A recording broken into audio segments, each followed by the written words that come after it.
What's going on, guys? Good morning. Welcome back to United View. Hope everyone is doing very well. Welcome back to episode 28 of the Trinity podcast, unpowered by Dan Gore.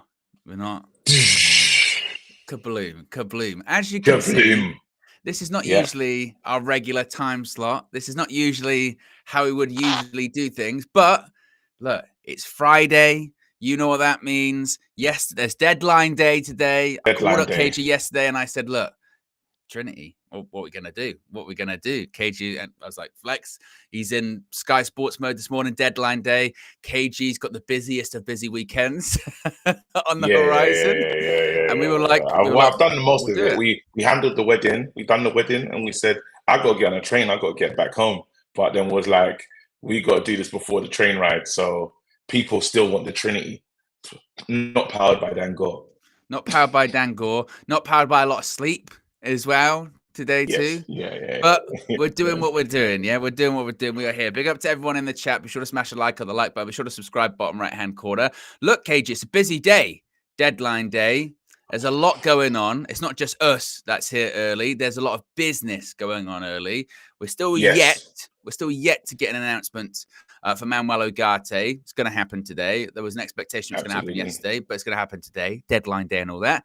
But interestingly, overnight, some developments once again when it comes to Jadon Sancho, because it looks like the possibility of Sancho going to Juventus may now be off, because Fabrizio Romano has said that negotiations between Juventus and Manchester United on Jadon Sancho are currently in total standby.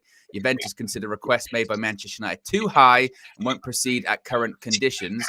It could only change with more sales in the final 24 hours or a price drop. I get a bit of feedback from you, KG, by the way. Oh, sorry. I changed something. Cool. Let's put it back. He's KG, a comedian. What'd you call it? It was bouncing in my AirPods, but it's fine. And also, Gianluca Di Marzio was saying that Juventus have pulled out of the race to sign Jadon Sancho. So it might look like, with less than 24 hours to go, the only solution is possibly a move to Chelsea. Well, listen, that's the one that we need to talk about. I think that's it's where's Sancho going? It's really Sancho Day, you know. As you can see, Jadon is like he wants out of United. Clearly, there's no other way to see it. The signaling has been incredible. I think he could be reintegrated into the squad, but a lot has to happen. Literally, if the window does close and Jadon Sancho is still here, him and Ten Hag have to have a meeting. They have to have a meeting, and Ten Hag has to tell him what he needs to do to get minutes. Jadon has to kind of tell Sancho, look, this is how I feel about the situation, but I'm willing to work. Something has to happen. There has to be like an impasse of okay, we didn't get what we wanted. The only way you don't want to sit down for the whole until January to get a move again. We've got to work something out. Where I stand at the moment is I still feel like that Chelsea thing will happen. You know, they're two separate deals. Apparently, we have to keep an eye on Chelsea and Osimhen and Sancho. They say they're separate of each other, but they want to do. I know. I think the Saudi window doesn't close today, does it? The Saudi window's still open. It's the same with Turkey. There's like an extra week or a couple of weeks. Remember last year, that whole thing with Sancho happened, and then the window basically already shut. It ran out of time to do it, and the only real options were for him at the time were to go obviously to Saudi. I think he did get a Saudi offer in the end, or possibly to Turkey, but Turkey could never afford, his wages or salary or anything like that. So it's out of options. See, and this is where it is. So, we have to keep our eyes on Osimhen to see what happens there. Even though they do say they're separate of each other, I kind of feel like Chelsea are gonna do something. Whatever Chelsea offer Osimhen is key, because he's already got a great deal from the Saudi league already that he's waiting on. I think he's kind of waiting to see what they do. So if let's say it gets to, I don't know, 2-3 today, and you haven't heard the strong links of Osimhen going that way, I think 2-3 is even a bit late. You need to start seeing some movement as soon as possible. If Jadon has to get to London in time, because do they have to get a medical done today, or they just can be signed by today? Well, they have to get everything done by today, but I mean, you don't have to necessarily do a medical in London. I mean, we know all these people with this multi-million-pound transfers. You get a private jet, you fly from Manchester to London, takes like 30 minutes, if that. You know what I mean? They can do lots of stuff. They can get around it. I mean, it was interesting last night. Some stuff about the Osimhen situation with Chelsea, suggesting that Chelsea have made an offer to Napoli, loan plus an obligation to buy something like that. So that one still may be going through. How Chelsea pull these things off, I still don't know how they actually pull these things off. But I was thinking about this last night, and the more I think about it, and the more that time sort of drifts on this, I look at the Sancho deal and I look at the Sterling deal, and I just think, I just don't know how you're going to have the time to figure out how sort of complicated those deals are. I mean, from the Sterling point of view, he's owed a heck of a lot of money by Chelsea, around 70 million quid, something like that. But he'll want to play. It's not as if he's going to go, I'm happy not playing till January because I'm not going to be in a Premier League squad. So he'll want to figure that one out. But naturally, anything that Chelsea present to him, naturally, he's going to say, okay, that's cool. I'm happy to leave. But are you going to give me what's owed to me? And we've been in that similar situation with some of our players that have been leaving, right? When it comes to Sancho, I agree with you in the sense of it does feel like more and more that maybe his preference would be to go to Chelsea. His preference would be to go there. And you can kind of see why, I suppose, stay in London. Chelsea, whilst you're stepping into a completely mad environment, I think Enzo Maresca was saying that he does know Sancho. I think previously. No language barrier. You have to deal with there as well. You don't have to learn a new language. You can just join this team and everything's blessed. But it's risky with less than 24 hours to go to kind of dig your heels in and try and be like, I'll only go here, because that can end up with you not going anywhere. And then, like you said, when it comes to Sancho and if he were to stay, what would happen then? I do think United are in a better position with that than Chelsea are. So let's say nothing happens with Raheem Sterling. We know the situation there. He's not going to play. Chelsea have got a player that they've got to pay, and they're doing nothing with. Whereas I do think if Sancho stayed, I know he hasn't been involved in the last two matchday squads, but I do think there would be a genuine desire by Man United, by Ten Hag, by Sancho to be like, right, not an ideal situation, but you'll be in the squad at least, and we'll see what kind of happens. Whereas Sancho is not in untenable grounds, right? It's okay. The situation is, we're just going to try and figure this out. That's where we are with Jadon Sancho and his whole team, right? But then if the window closes, everyone has to get wiser. Everyone has to get sharper. And Sancho has to get sharper. I think in his head, his eyes have been on a move outside of the club. So maybe that level of, that just going hard as you can in training and going over the top. Maybe he hasn't done that. Maybe he hasn't needed to try and impress, because he's like, we're doing this for now, till we move. Once there's no other way to, like what we heard Maresca say is, if they stay, they can stay. They're just not getting any minutes. That was crazy. That was the wildest thing I've ever heard a coach say. But he committed to it, and he's done what he's done. I think he's made a rod for his back, because let's not lie, they lost to Serviette yesterday. And I think when you talk like that, you have to win. He's talking like prime Mourinho. So he's basically set himself up. And when Ten Hag first came in and it was laying down the law, breath of fresh air. It felt like it was going to be a good point from KG the comedian, and then he's gone. I was wondering how long it was going to take for KG the comedian to drop out this morning. As you can see, he's in a hotel room somewhere. He was at a wedding. Now he's on his way back. But I think he might be on his way back. Oh, there he is on his way back. KG the comedian, you're back. Let me add you back into the room. We were riveted before. It was going to be an excellent point that you would bring it up. And let me just add you back in. You are back, yes. Sorry about that. I don't know, hotel internet, man. But I was saying that when Ten Hag took on Ronaldo, it was all good until the losses start coming. Then the criticisms came across even more harsh. This is how Ten Hag stepped in as the authoritarian. Bruno, everyone said, wow, this is incredible. You have to win with that style, with that abrasive style. I think just even to just focus back on Man United quickly, one thing I will say is, don't be surprised if Sterling is not wearing a Man United shirt by the end of today.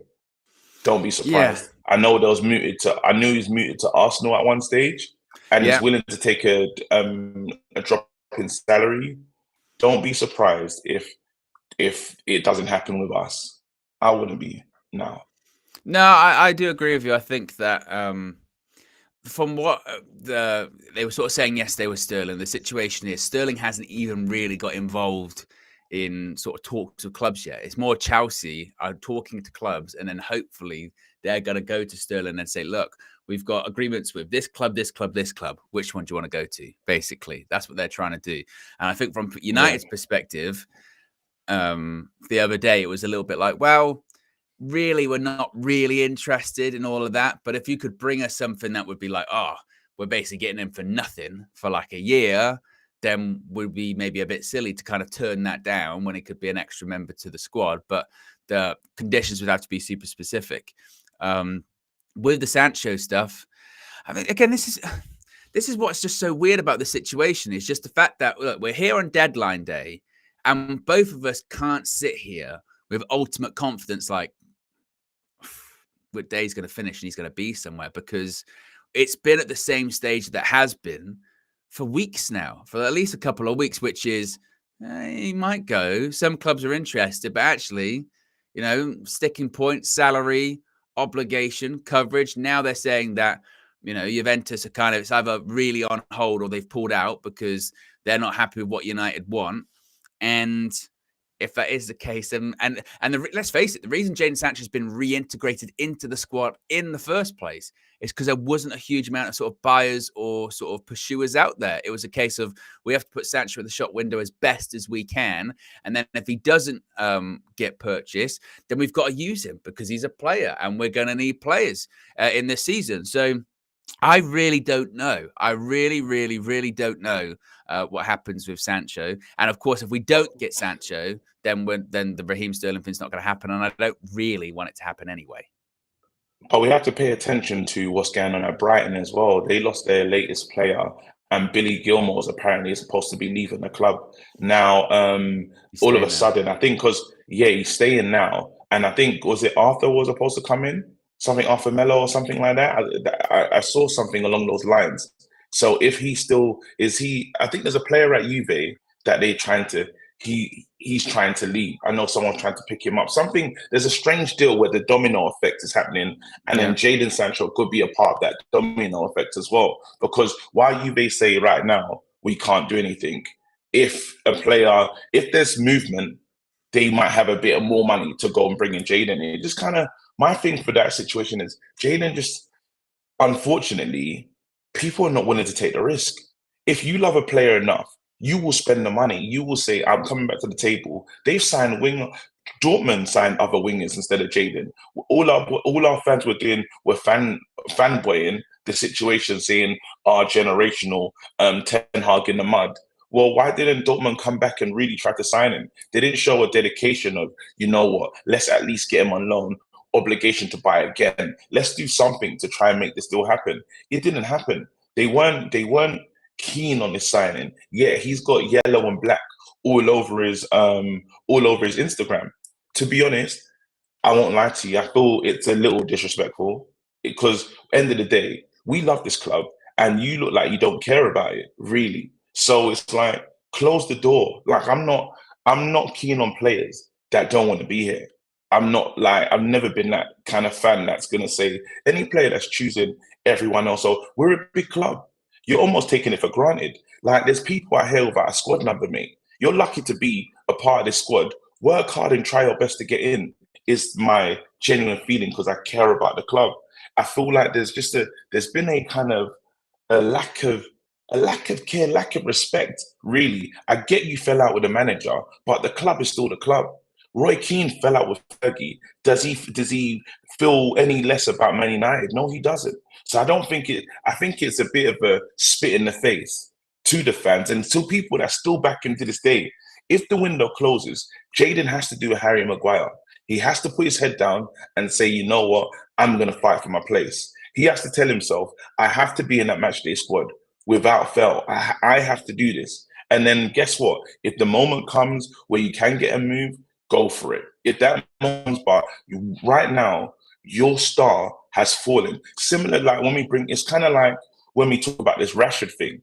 Now everyone's wondering if with the window closing, have we done the right thing by holding on to Marcus Rashford? Because, you know, in terms of the form guide and him starting, we're playing big Liverpool. I would probably play Marcus Rashford in the Liverpool game because he does so well against them. He always has a goal. He's always involved in this game. But then you're saying, well, can Marcus Rashford still do? I'm just doing it off reputation, not off what I've seen, purely reputation based. But these two as stars, it's not the same. It's not looked at in the same manner. We got some super chats here because we are live. Karam says, I saw KG at the station. An absolute pleasure. A true legend. He's having a baby, man. Big up to him, man. Great guy, man. He's like, oh, can I get you a coffee? I was like, I gotta get on the train, bro. But then big up to him. Congratulations. Yeah, man. Having a baby boy, man. That's a big rating statement. Big up. Yeah. Avi says 8 a.m. live stream, or am I still asleep? No, we are live. Look, when it comes to the Trinity, if we can't get it in our usual time, we'll get it in. We'll find a way. We'll get it in. Even if there's two of us, we can do the missing poster. We can find a way, and it's a busy day actually as well. We'll go over the schedule again for today in a bit. Liam Kerr's been around for 25 months. Says big up early morning, Owen and KG. That's serious. This Sterling, KG the tired, KG the hungover. This Sterling thing just feels wrong, but at the same time, Ineos have steered us well so far. Conflicted. To be honest, I do think largely the Sterling stuff just come from Chelsea and their representatives to try and get something. And I think Man United, like I said earlier on, are kind of like flirting with it because they're thinking, well, if we could get, put it this way, like if you got an amazing deal on Raheem Sterling where it's like, oh, we've got him on loan for a year, we're paying 10% of his wages or something like that, then you probably would go, well, it's all right, isn't it? You know what I mean? So yeah, it's no long-term commitment. You're not paying that much money, but I just don't see that happening. You spoke about Rashford there. We had a big discussion about him yesterday on the Full View. Because obviously the England squad was announced and obviously he wasn't in it. He wasn't included in it again. Other people were, like a Jack Grealish, which is kind of nuts. But Marcus Rashford was not. Jack Grealish got in. Has Jack Grealish started the game? Don't think so.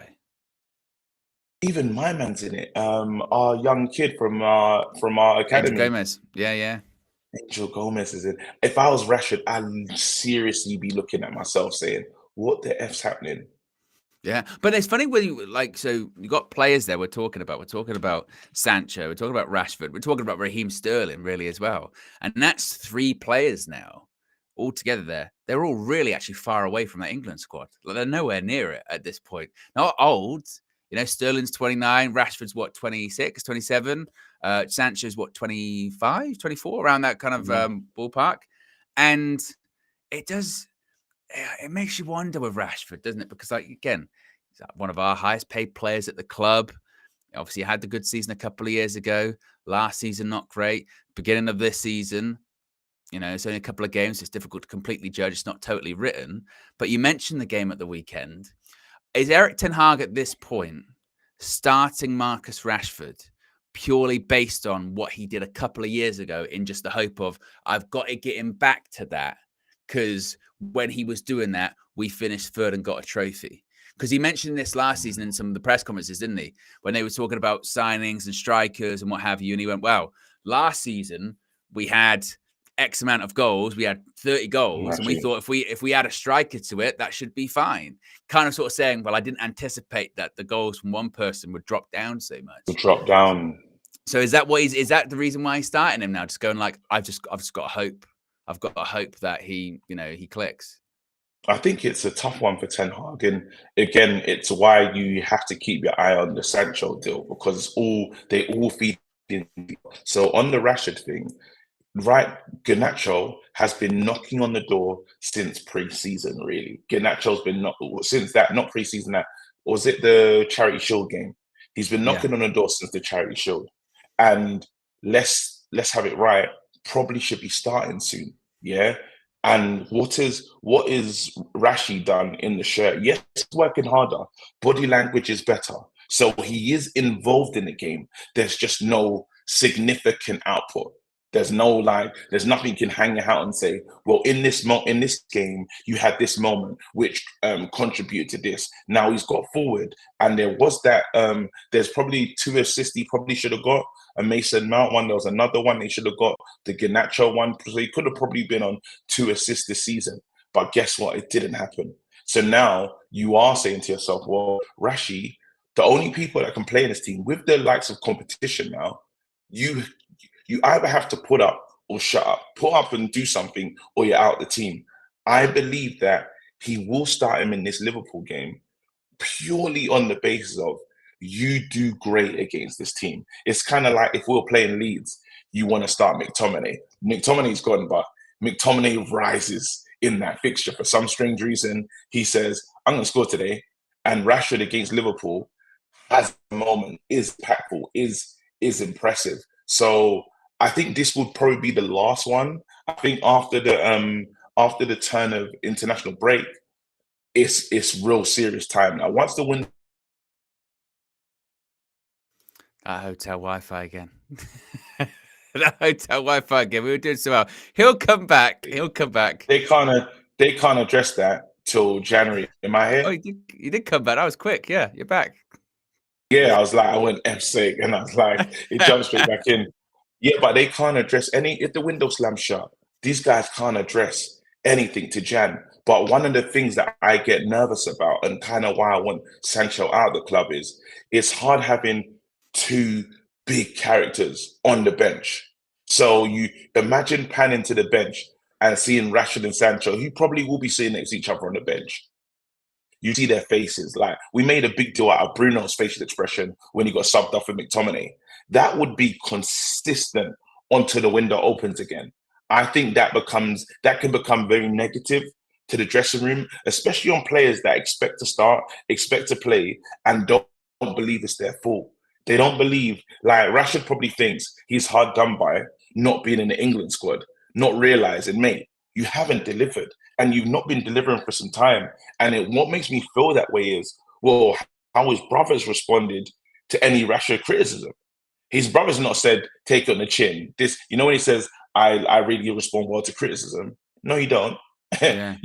And who does really? But then we haven't seen you get criticized and do something. The last time we saw a big, you willing it, making sure you was going to do something, was post Belfast game. That game you came out there, I knew you was going to score. But I don't feel like you're going to score I don't feel like you're going to score in the weekend. I remember you saying that's why you were so adamant that he should start in that game. I remember you saying at the time, no, don't start him. And you went, why? You went, probably score because he'll be up for it, you know what I mean? But it's a weird one with him, isn't it? Because I remember that's what really did rub me the wrong way when he did that whole piece with the Players Tribune last season, which was it was that line, wasn't it? If you back me, great. If you doubt me, even better, along those lines. And it was like, but you're doing the article because people are doubting you. That's the point. And he was like, if you question my commitment to Manchester United, blah, blah, blah. And it was like, I don't think people are questioning your commitment to Manchester United. They're questioning you. It's, you're kind of getting sort of confused.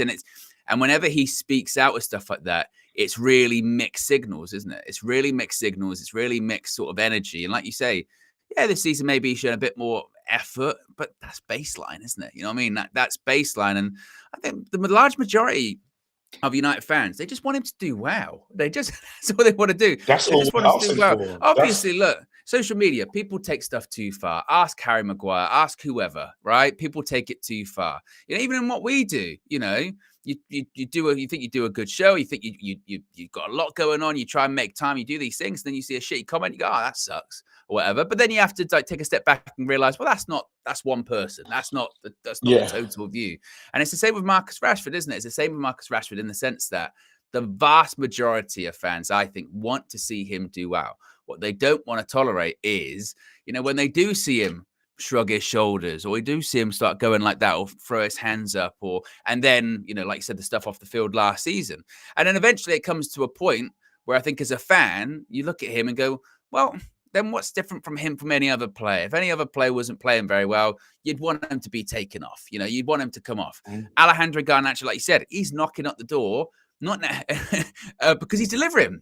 That's why he's knocking at the door. It's because he's delivering when he comes on. Even when he came on last week, whatever, he would have scored if it was the Xerxes situation. So he's always involved in something when he does come on.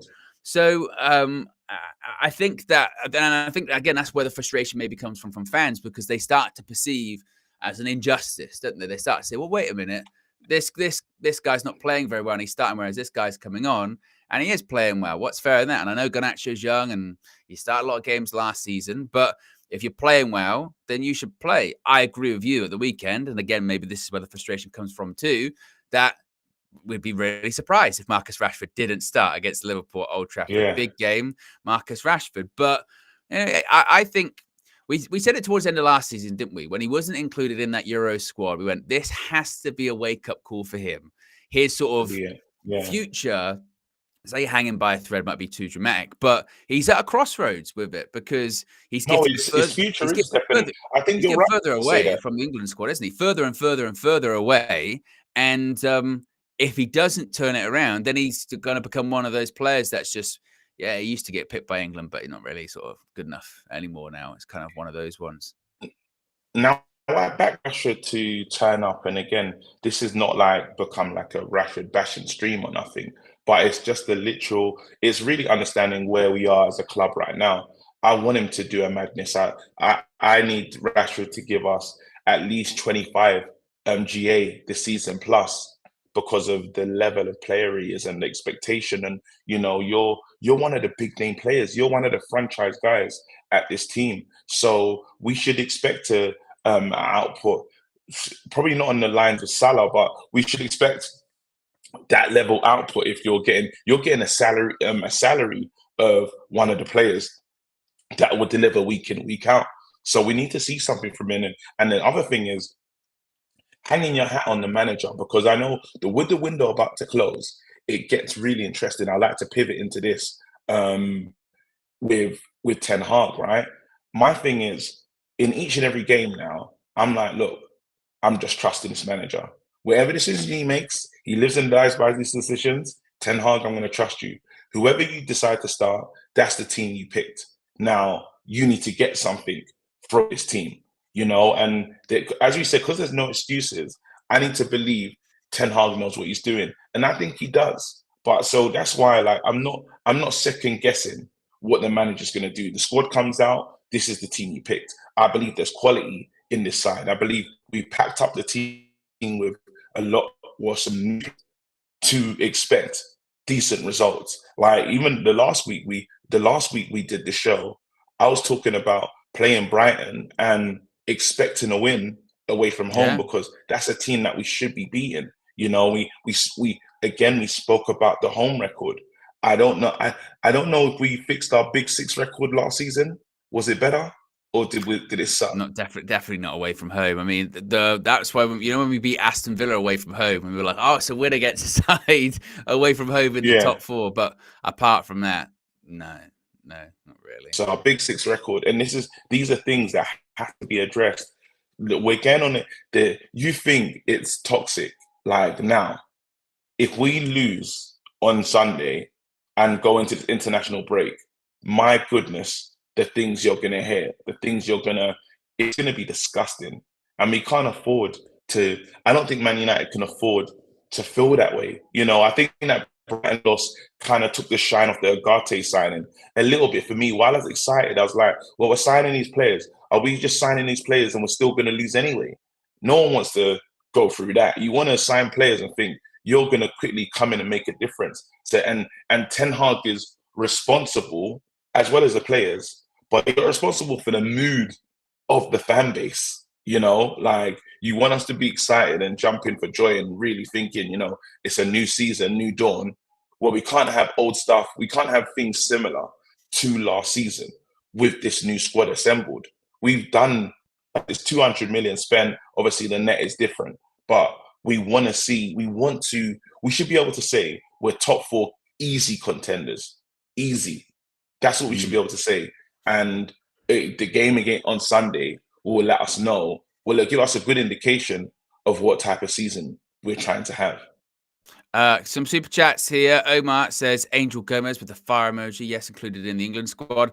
Kyle says, honestly, why do people value rare isolated moments of greatness from Bruno/Rashford over their multiple continuous failures in every game? Don't get KG started on the Bruno situation. Red carpet on Monday. I'm too tired to do that, but it's fine though. Big up.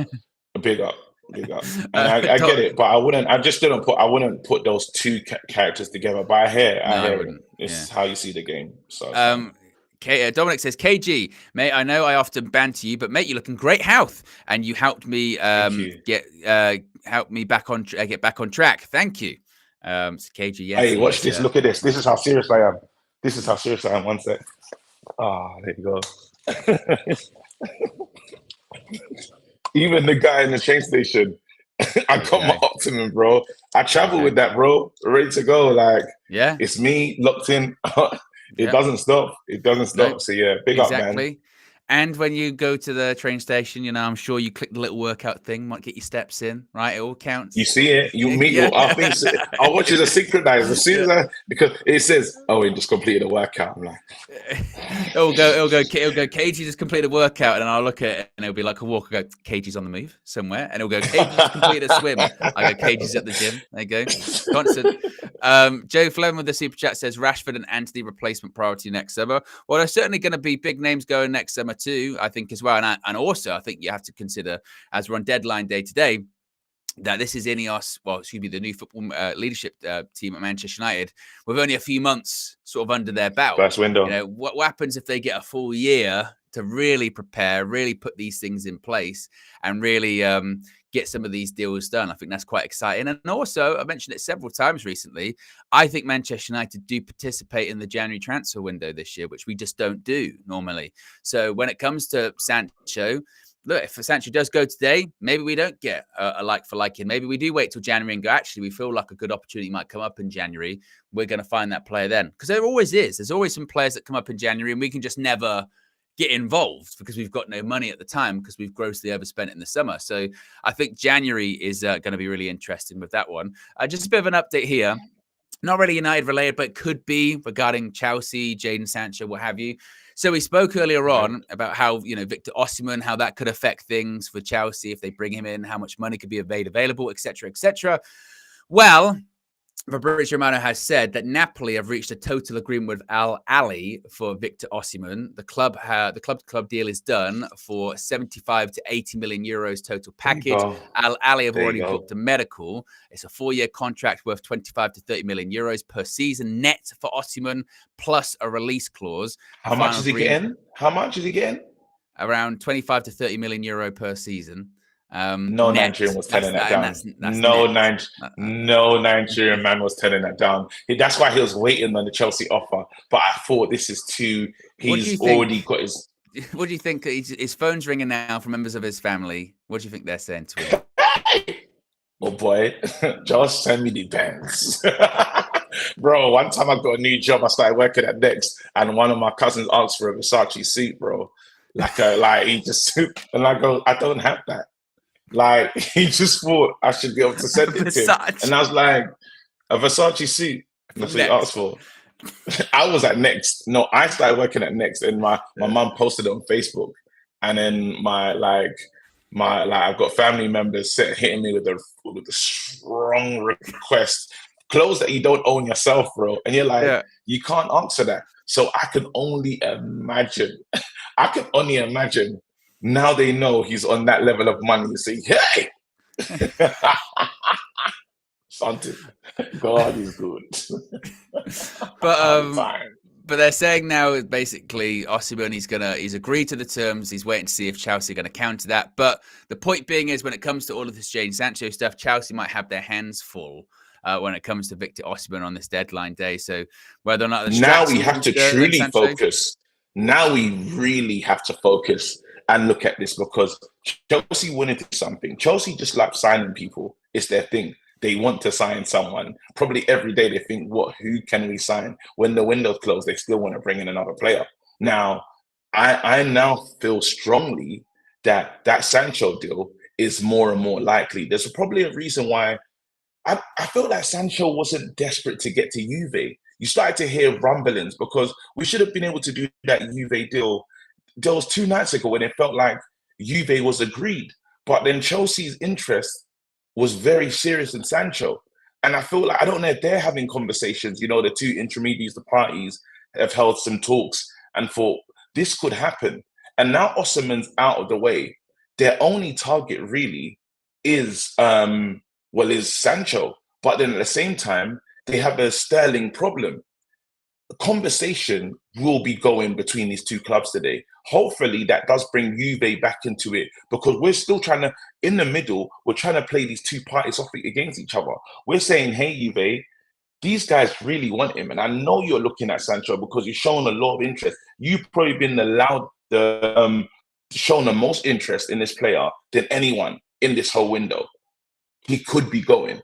They just kind of want him on the cheap. They want him on the standard, they don't want to commit. Now we're saying, no, you must commit. Obligation to buy. That's all we want to hear from you. We want to hear from you. End of season loan, obligation to buy. He can go that way immediately.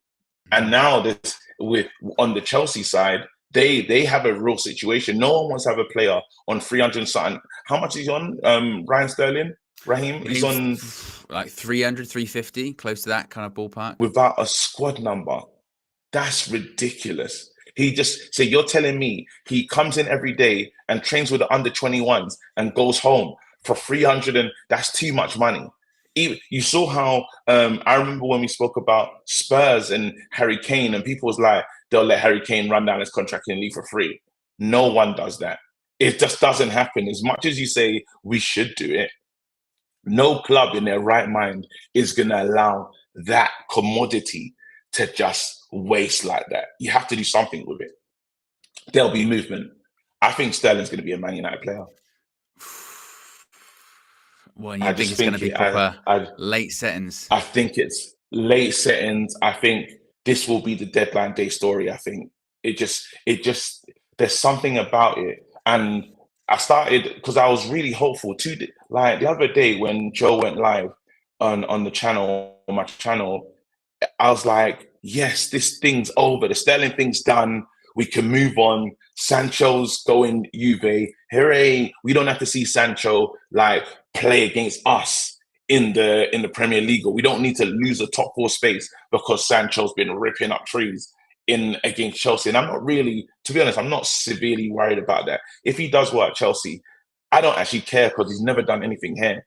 It maybe kind of makes Ten Hag look bad if he does look good in the Premier League, because why couldn't he have replicated that form over here? But that's not a problem. We've had so many different managers. Ollie's been here, couldn't shine under him, couldn't shine under Ten Hag. Nobody else wants him in Europe. No clubs are coming in saying, we must have him. If Maresca gets a tune, good for Maresca, but there's so many players Sancho has to get in front of over there. That's going to be a Chelsea problem. For us, we're going to need players. When it comes to it, we're still going to need a winger here and there. If Sterling comes in, I'll have to accept it. Vegeta has been a member for 26 months, says, unless it's pound sterling, I don't like this deal. Stinks of old Man United, no sterling, don't want to hear it. Ivor Clips has been a member for 12 months, says, I would give my life savings to keep Sterling out of this club. The more the time goes on, I just don't see it. Like I said, I just don't see it. I don't like the deal anyway. The only way would be very, very specific conditions that it's not necessarily like, he won't take a pay cut, because I think anywhere he goes, he's going to have to take a pay cut because he's not going to get that money. But for United, it would have to be, like I said, it's either a loan or it's it's a 1 or 2 year deal, and he's on a very reduced wage and it's performance incentive and blah, blah, blah, which maybe he would take, at this stage of his career in this circumstance. He'd be like, I'm desperate. Obviously, I'm very happy to go Man United, but, from a financial point of view, I'll take it.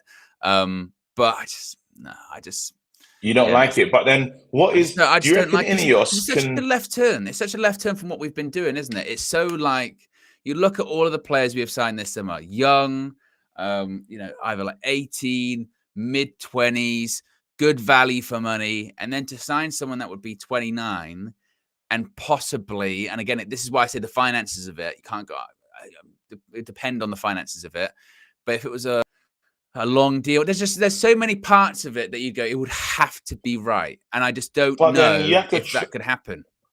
But then what we have to do in the same vein, though, is trust in Ineos, right? They've stepped in, and we've loved everything they've done to this point. If they go for the wild card, because it is a wild card, but then it doesn't take away all the good work that they've done in other places. And there's probably a reason, just on a mentality thing, why they said, you know what, we have to get this guy out the club. It's as in, like, everyone's playing nice, but it's not a good situation. And they're saying, I probably don't need that at the club. When Sancho goes to Chelsea, he's not going to be the same Sancho that you had here. He'll have a whole new outlook and different attitude. Same with Sterling. Now the rubber has to meet the road, and they have to perform. These guys will have to perform, but you're not dealing with the noise and I would say the buildup of just distrust, like anger, all these other things that are going on, and you just don't really want that in your dressing room. I know Maresca doesn't want that in his dressing room. At the same time, you're gonna would Raheem Sterling be a cancer to the Man United dressing room? No.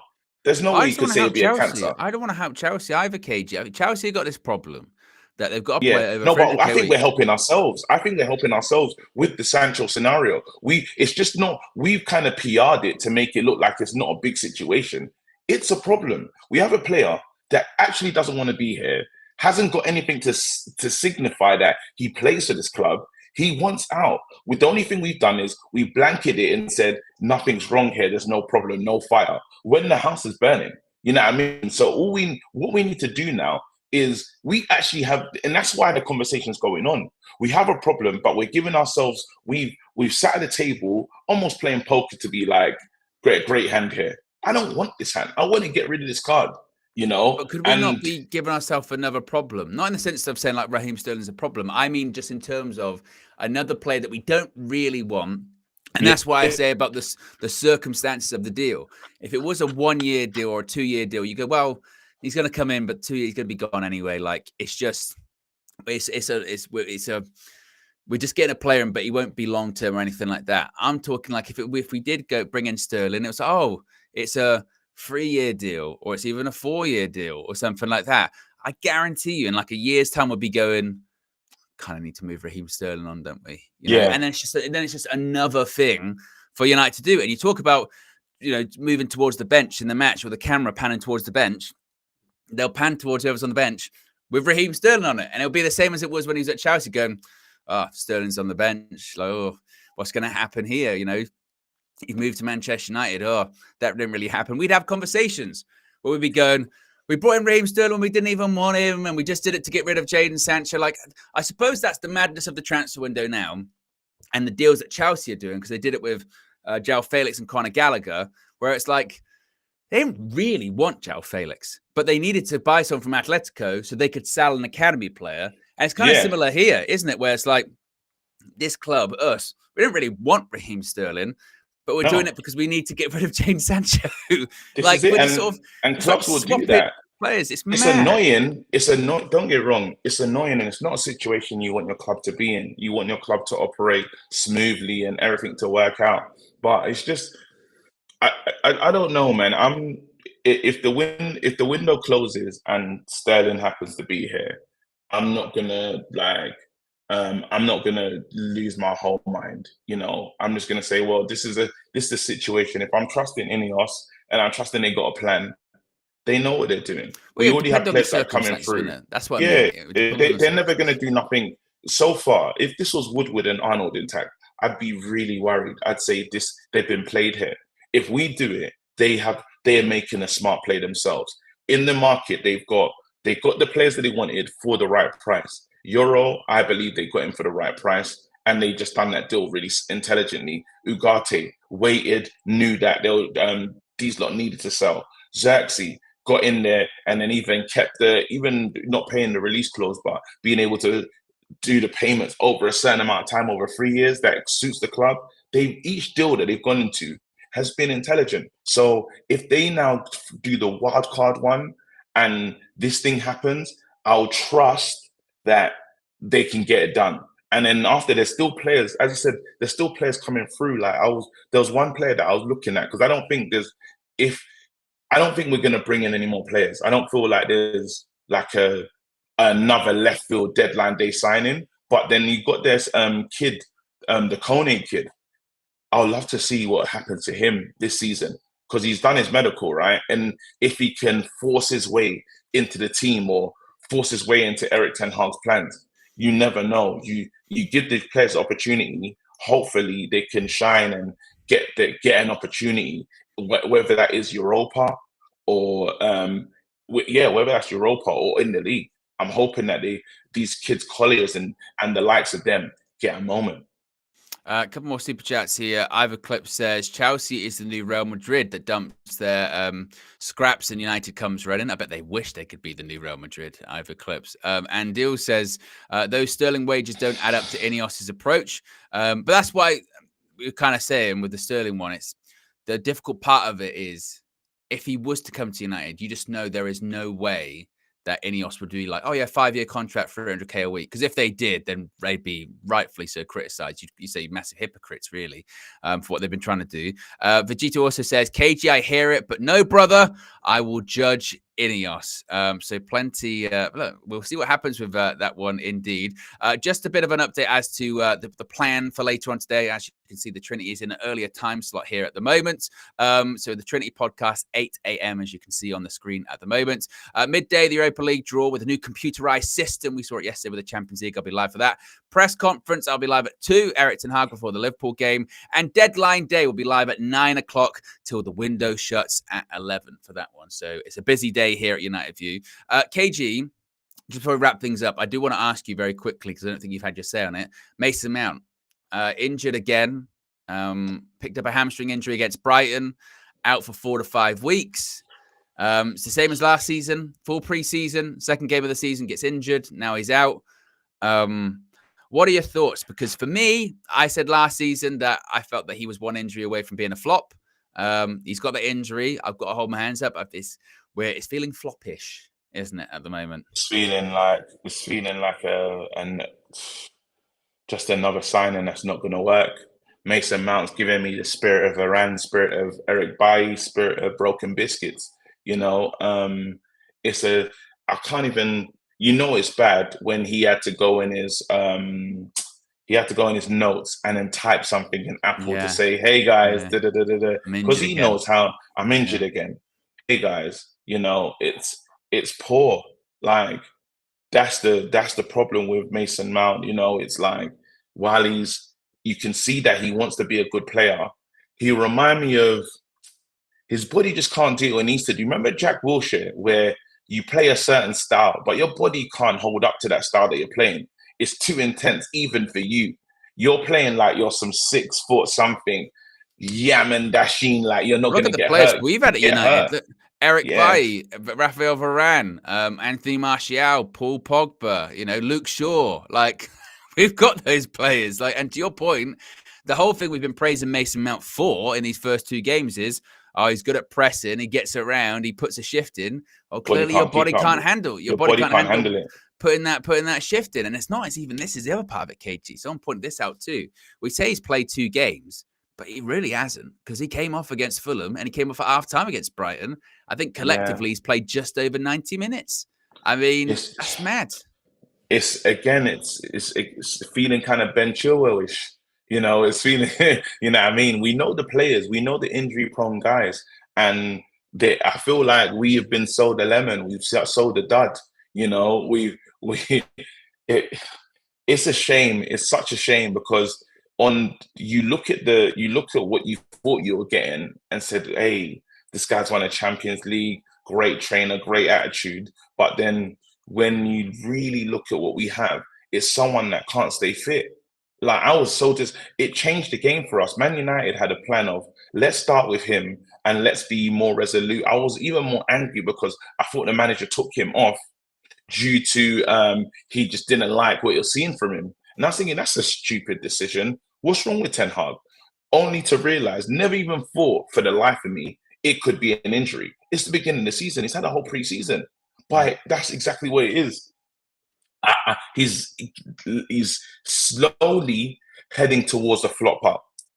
Excuse me, slowly. Is it slowly? Is it slowly? I think he's moving. Is he there now? He's already. I think he's moving towards it very quickly. In all honesty, Cage. I mean, the big thing we said about him last season, I think people gave him a bit of a grace period to say, look, wow, unlucky it happens. Not as if though it was one injury last season, like it was different injuries too. It was a calf, it was a thigh, it was a this, it was a that. And then what's happened again? It's another muscular injury, hamstring. That is really, really alarming. And now, no, anyone, KG, so he's back. Anyone can pull their hamstring. I get that. But it's really alarming because if we want to be this team of like, oh, yeah, well, high press, more high intensity, and you're breaking down after about 90 minutes of football, that's not sustainable. That is not. It's just ridiculous. It's ridiculous. I saw that news literally. I saw that news at the way it broke me yesterday, innit? Breaking news yesterday about him being injured. I was at the wedding and I was like, it's just for F's sake. That's what I like. I literally just that's how I felt straight away. I was like, this is rubbish, man. This is absolute trash. Like, we got this player. How was it turning out to be this with this player? Like, everyone's asked, and the manager's been bullish backing him. It's similar to the whole Martial thing. When you ask him, where's Mason going to play? He's like, Mason will do good this year. You can't judge him for last season. He was injured. He didn't really play. He's really come out and said positive things about this player. Only for him to be injured after the second game of the season. That's it. I think Ineos will be looking at him. I really do. I mean, we would have heard Omar Barada say 2 seasons. If it's not worked out, we'll look to sell you. Then he must know. He must know that come the end of the season, I'm in massive trouble. So we'll wait and see. Of course, Erik ten Hag will be asked about Mason Mount today in his press conference. I'm sure he'll be asked about plenty of other things. Like I said, we're still waiting on Manuel Ugarte. That announcement will be coming today. You kind of get the impression maybe United might have just sort of waited for deadline day because it's always good to do the announcement on deadline day for social media traction. It'll be interesting to find out if it's a similar thing like, De Ligt and Mazraoui, where their announcement came, but they were already training by that point. They'd already been involved. And I did see yesterday that Manchester United were very confident that he'd be registered in time for the weekend at Old Trafford. So I don't think he's going to be playing in terms of starting. He might be on the bench, but we'll find out all of that. You never know now. You never know now. Hey, bro, you never know, because with the injury of Mason Mount, that changes the squad altogether. Very true. Very true. But then someone saying that's maybe when Xerxes possibly might now start. That sort of conversation about Xerxes becomes a bit easier. Xerxes up front, Bruno in the 10. Does Ten Hag change shape? Does he go away from that 4-2-4? Does he go back to the 4-2-3-1? There's lots of... Wait, I just want to quickly address something. Cap or Die saying, KG, where's this energy for Rasmus? LOL. Buddy got injured in pre-season. Rasmus has played more games. Rasmus has done more in a Man United shirt than Mason Mount. I think it's the false equivalences for me. Like, you can't put Rasmus and Mason Mount in the same breath. It'd be ridiculous. Even you must know that. So, yeah, big up, though. I was just going to say, actually, let me just quickly double check how many games Mason Mount actually played for Man United last season. Because we know, obviously, I know Hoyland had a couple of injuries. But even minutes. But we know last season, Mount, it was nothing. It was really nothing, was it? I don't remember him doing anything. I don't remember, you can't put them together. That's what I'm saying. It's like when people say, what about Bruno and Rashford? Well, do you talk about them in the same breath? So Mason Mount played 20 times last season. He played a combined 756 minutes. Bear in mind, if a match is 90 minutes, then that's wild. How much did he play? 756 minutes.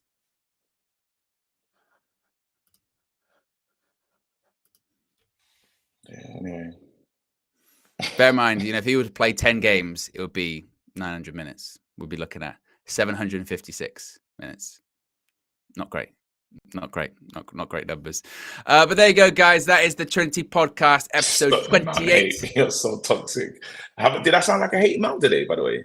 But the KG, you're not allowed to say anything negative about anyone. That's what I have heard. You know what I mean? Remember Casemiro on the match view? Sometimes you hate Casemiro because he said something bad about him. Jadon Sancho, hate Jadon Sancho because you said something mean about him. Whoever. Remember, if you dare criticize, you hate them, and it's slander. If you praise them, it's toxic positivity. You're toxic. Yeah, toxic positivity. You're not allowed to. Okay, cool. I got one the other day, which was I said, Ineos had had a very good window, and they went, I'm not enjoying this. Ineos loving. How dare you? And then someone went, yeah. Even though that we wanted them to do these things for so long, we shouldn't actually praise them for doing it. Which completely blew my mind because I thought, what? Go. Oh, honestly. Anyway, guys, yes, that is the Trinity podcast, episode 28, not powered by Dan Gore. What's on tap for the rest of the day? As you saw earlier on, actually, we can put up on the screen once more very quickly. We just did the Trinity podcast 8 a.m. early to get the episode in. I know, right? What? Do you know what I feel like doing? I'm doing it. You're speaking over. You can go and do one, bro. I can't see that, KG. I woke up. Wait, they can't see that. No. I was doing my ident. I was doing my coming up soon graphic. You know, there's a graphic on. I'm so sorry. No, I feel like swearing. I woke up mad early for this shit, bro. Someone tried to give me a match rating and free, bro. You can go and fuck off, fam. How dare you, fam? You know how tired I am, bro.